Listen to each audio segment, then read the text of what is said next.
안녕하세요, 택티카입니다. 오늘은 이번 시즌 도중에 라이프치히에 부임해 리그 4위 포칼 우승이라는 좋은 성적을 보여준 천재 감독 테데스코의 전술을 분석해보려고 합니다.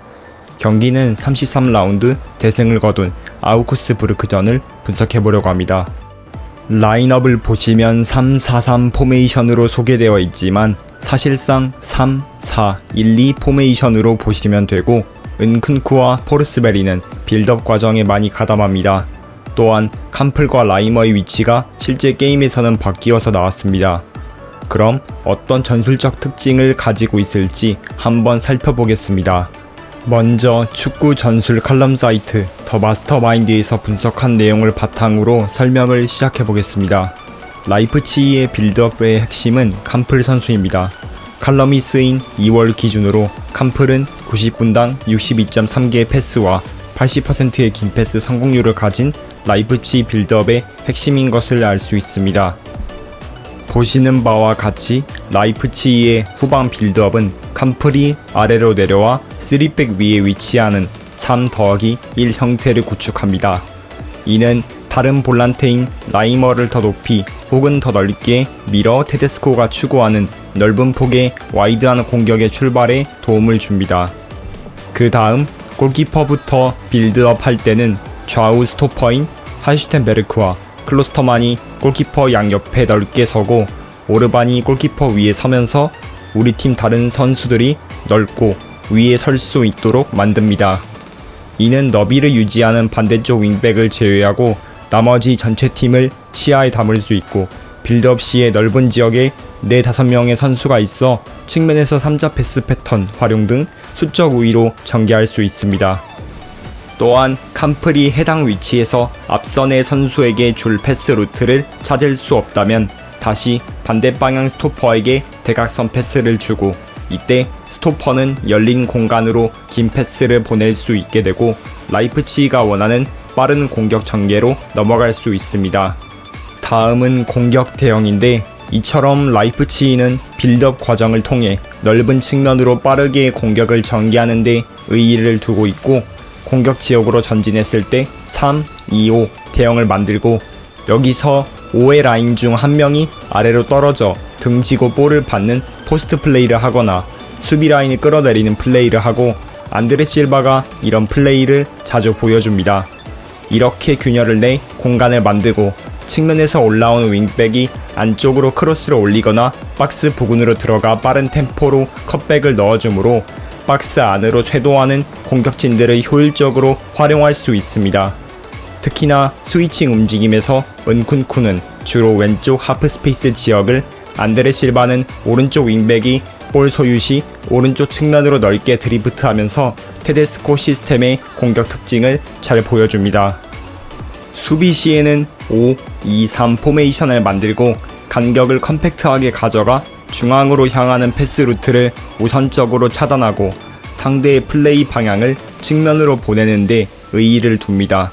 그리고 측면으로 가는 패스를 트리거로 3라인 중 양 사이드에 있는 은쿤쿠, 포르스베리와 같은 선수들이 튀어나가 프레싱을 겁니다. 테데스코의 라젠발은 측면 지역에서의 공격의 장점이 있는 만큼 측면에서 역압박으로 빠르게 볼 소유권을 가져오고 다시 공격 과정으로 넘어가는데 의의를 두고 있습니다. 다음으로 이날 경기의 에버리지 포지션을 확인해 보겠습니다.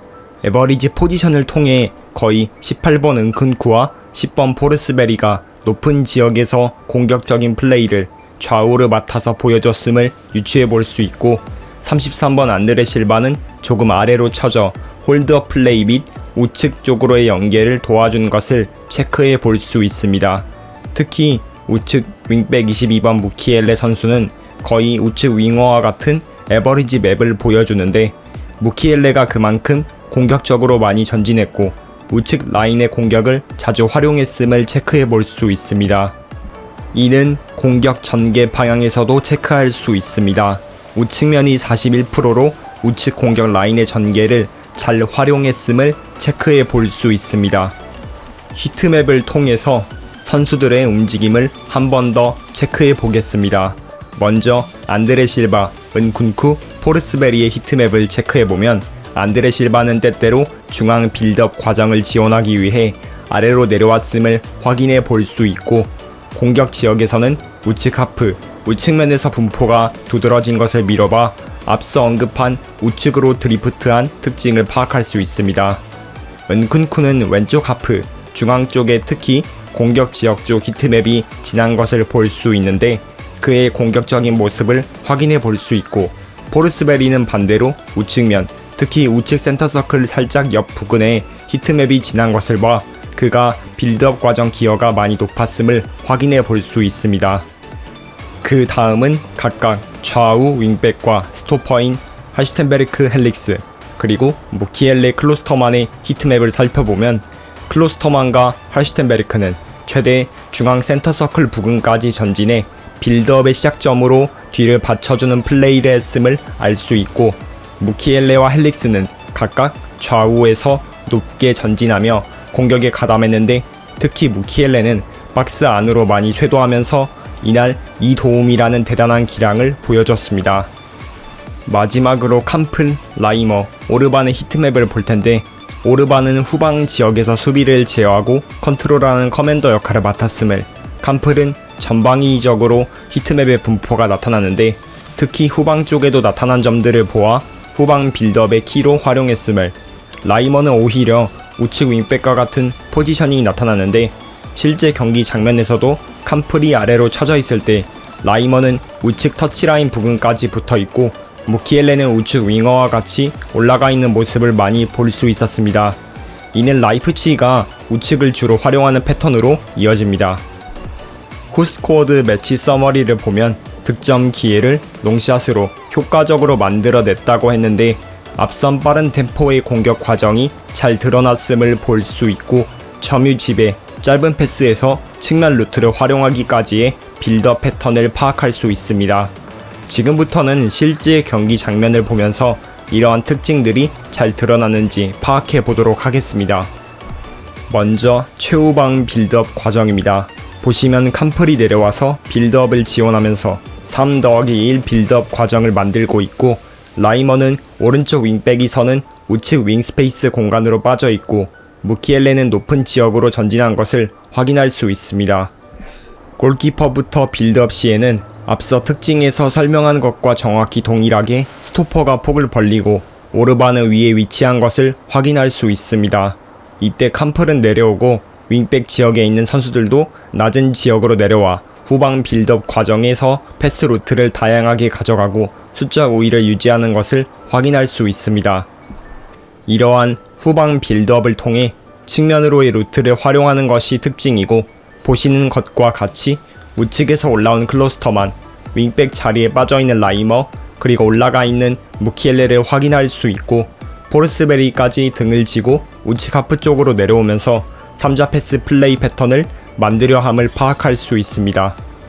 그렇다고 무조건 짧게 썰어가는 플레이를 하는 것이 아닌, 다음과 같이 상대팀이 적절한 수비 대응으로 가는 길목의 패스를 차단하고 있다면 오히려 뒷공간에 대한 수비 부분이 취약할 것이므로 전진한 클로스터만이 우측에서 쇄도하는 무키엘레를 향해 바로 롱킥을 때리는 패턴도 볼 수 있습니다. 또한 라이머는 자주 우측 윙백 공간으로 빠지기 때문에 우측으로 향하는 빌드업을 진행할 때 라이머가 빠진 지역으로 내려와 패스를 받아줄 유닛이 필요한데, 포르스베리가 자주 그 지역으로 내려와 볼을 연결시켜주는 역할을 맡았고, 이는 앞서 봤던 히트맵에서도 확인할 수 있었죠. 측면 루트를 통해 빠르게 공격 지역으로 전진함과 동시에 측면 윙백들이 높게 올라가 3-2-5 공격 라인을 만드는 것이 특징이고, 이 역시 앞선 특징 분석에서 확인해 볼 수 있었습니다. 이런 3-2-5 과정이 점진적으로 나타나는 것이 아닌 빠른 템포로 공격을 진행하는 과정에서 나타나는 것이 특징인데, 앞서 설명한 것처럼 안드레 실바는 다음과 같이 자주 우측으로 넓게 드리프트해서 롱볼을 받으면서 상대 수비를 끌어내는 플레이를 가져갑니다. 이때 은쿤쿠는 박스로 침투하는 모습을 확인할 수 있죠. 전반부에 진행된 공격 작업 속에서 어태킹존의 데이터를 보면 확실히 우측과 우측 하프 스페이스 지역을 자주 활용했음을 확인할 수 있고, 캄플, 라이머 그리고 라이머가 찌른 볼이 상대팀의 다리를 맞고 나왔는데 이를 실바가 박스 바깥에서 강하게 때려 넣으며 선제골을 가져왔고 후반전에 들어서도 포르스베리와 무키엘레의 하프스페이스에서의 콤비 플레이가 나오며 빠르게 상대 수비 라인을 부수고 무키엘레가 박스 안에서 은쿤쿠에게 컷백을 내주고 은쿤쿠가 득점에 성공합니다. 마지막으로 수비 과정입니다. 앞서 특징에서 본 것처럼 라이프치히는 5-2-3 수비 대형을 가져가서 중앙으로 향하는 패스 길목을 우선적으로 차단하고 상대의 플레이를 측면으로 유도하려고 합니다. 따라서 너무 높게 하이프레싱을 가져가지는 않고 최대 박스 아래 정도의 높이까지 최전선 라인을 유지합니다. 압박을 하는 타이밍, 즉 프레싱 트리거가 있다면 상대가 측면으로 패스를 보내는 순간 다음과 같이 좌측으로 전개할 때는 우측에 있는 포르스베리가 튀어나가서 압박을 하고 반대 방향에서 진행될 때는 은쿤쿠가 나갑니다. 이를 통해 상대가 측면에서 전진 시에는 다음과 같이 윙백 더하기 미드필더 더하기 상대 진행 방향 쪽 공격형 미드필더 선수가 앞, 뒤, 대각선 방향으로 에어싸는 샌드위치 압박을 시도하는 것이 특징이며 다음 장면에서 확인할 수 있습니다. 이를 통해 너무 높은 지역에서 볼을 탈취하기보다 어느 정도 상대를 우리 팀 진영으로 유인한 후 소유권을 가져오고 다음과 같이 우리 팀 수비 지역에서 소유권을 가져왔을 때 다음처럼 라이머가 앞공간으로 롱패스를 때리는 모습을 볼 수 있고 이를 무키엘레가 받아 하프스페이스 빈 공간으로 치고 들어가고 박스 근처까지 전진 후 상대 수비가 대응하지 못하고 있는 뿌리 상태에 있는 은쿤쿠에게 컷백을 보내고 또다시 득점에 성공합니다. 이처럼 3-1 빌드업 대형, 측면에서의 속도, 3자 플레이를 활용한 빠른 공격 패턴 2-3-5 대형, 5-2-3 수비 대형을 통해 부전환에서 빠르게 볼을 가져온 후 다시 정전환 상황에서의 다이렉트한 공격 전개를 통해 카운터 공격에서의 화력을 보여주는 것이 특징임을 파악할 수 있습니다. 지금부터 제가 게임에서 이를 활용한 전술을 어떻게 만들었을지 파악해 보겠습니다. 먼저 개인 지침입니다. 굴라치는 골키퍼 기본에 크게 건들지 않았고 오르바는 튀어나가는 수비도 보여주니 공격형 수비 스토퍼를 줍니다. 개인 지침은 세게 태클, 적게 슈팅 정도만 넣어주고 할슈텐베르크와 클로스터만은 각각 측면 지역에 공격적인 패스를 보여주고 윙백이 올라간 공간들을 커버해주니 와이드 샌백 공들을 줍니다.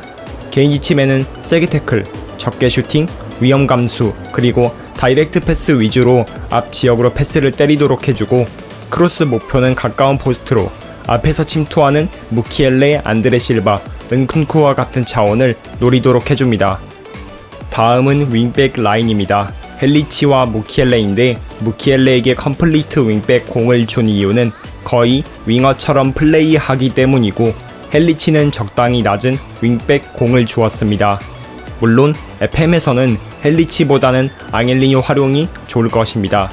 헬리치 개인 지침에 세게 태클, 더욱 넓게, 적게 슈팅, 위험 감수를 넣어주고 무키엘레도 동일합니다. 다음은 캄플과 라이머입니다. 캄플은 왼쪽에 두지 않고 중앙에 둔 이유는 빌드업 과정에서 캄플이 중앙 지역으로 내려와 3-1 빌드업을 만드는 모습과 우측 라인도 지원하는 모습을 보여주기 위함입니다. 딥라플 수비가 아닌 지원을 준 이유는 자주 드리블하라를 넣어 탈압박 후 전진 드리블 패턴도 구현하기 위해서입니다. 그 외에는 세게 태클 정도이고 라이머는 무키엘레가 전진한 공간을 커버하는 모습을 자주 보여주니 카릴레로 역할을 주고 공을 갖고 넓게 뛰어라 지침을 부여해 우측면으로 자주 빠지도록 해줍니다. 세게 태클, 적게 슈팅, 위험 감수를 넣어주고 측면에서 안쪽으로 롱킥을 자주 때리도록 자주 크로스를 올려라를 넣어줍니다. 포르스베리는 공격형 미드필더 자리에서 뛰지만 앞선 전술 설명에도 봤듯 빌드업 가담을 위해 센터 서클로도 내려오니 점플 매치에 템포 조절을 주었습니다. 그 밖에 포지션 자유를 통해 원활한 스위칭을, 세게 태클, 크로스는 적게 올리도록 설정해줍니다.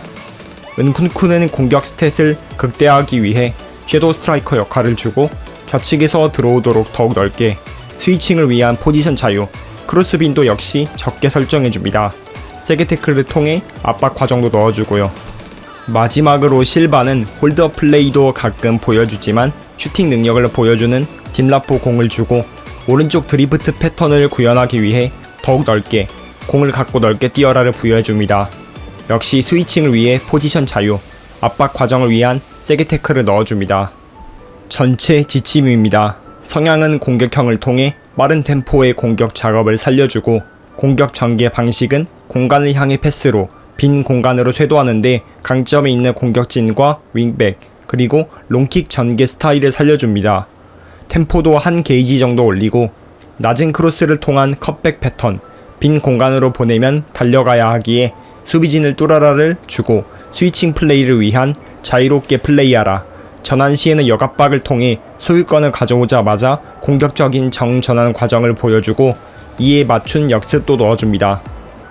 수비 라인은 낮게 오프사이드 트랩을 켜 후방이 나머지 수비수 레스트 디펜스를 구축하고 압박 게이지는 한 칸 정도 올려서 적정 강한 압박을 보여줍니다.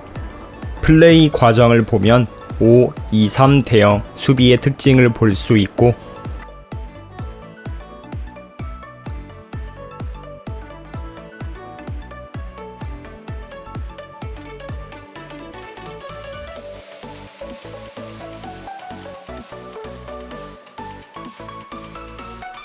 (2, 3, 5) 공격 과정 레스트 디펜스 우측면 실바의 드리프트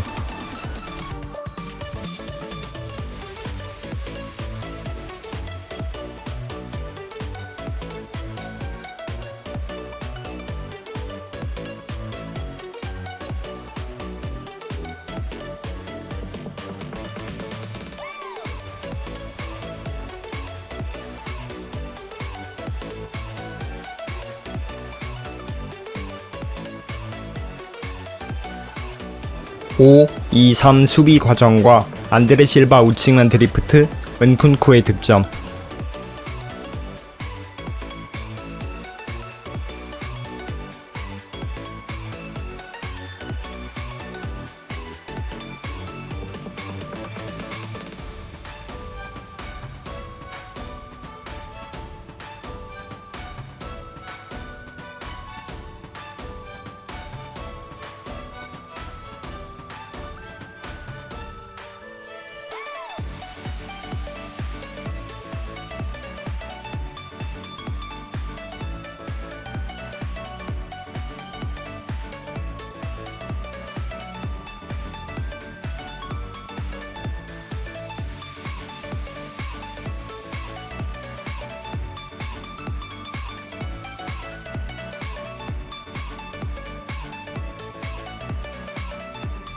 캄프리 왼쪽 공격 진행 시에는 왼쪽으로 빠지는 모습.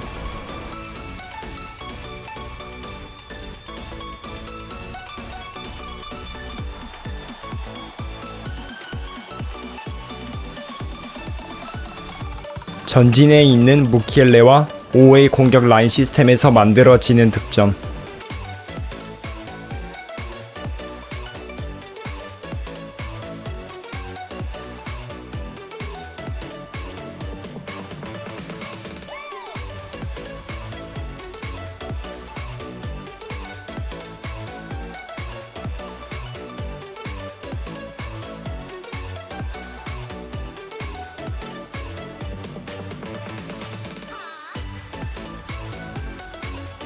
골키퍼부터 시작하는 후방 빌드업 대응까지 확인해 볼 수 있습니다. 패스맵을 보면 측면 쪽에 굉장히 치우쳐진 시스템을 볼 수 있는데요. 캄프리 빌드업의 중심이 되었음을, 특히 우측 지역에 5명의 선수가 몰리면서 우측 3자 패스, 4자 패스 시스템이 잘 적용된 것을 확인해 볼 수 있습니다. 공 소유 시, 미소유 시 평균 포지션을 통해 2, 3, 5 공격 시스템과 5, 2, 3 수비 시스템이 잘 이루어졌음을 확인할 수 있습니다. 네, 이렇게 테데스코 감독의 전술 특징 분석과 게임 내 전술까지 구현해봤습니다. 여러분이라면 어떤 축구 게임에서 어떻게 전술을 만드시겠습니까? 댓글로 여러분의 생각과 질문을 남겨주세요. 유익하게 보셨다면 구독, 좋아요, 알람 설정까지 부탁드립니다. 그럼 저는 다음 콘텐츠에서 뵙겠습니다. 감사합니다.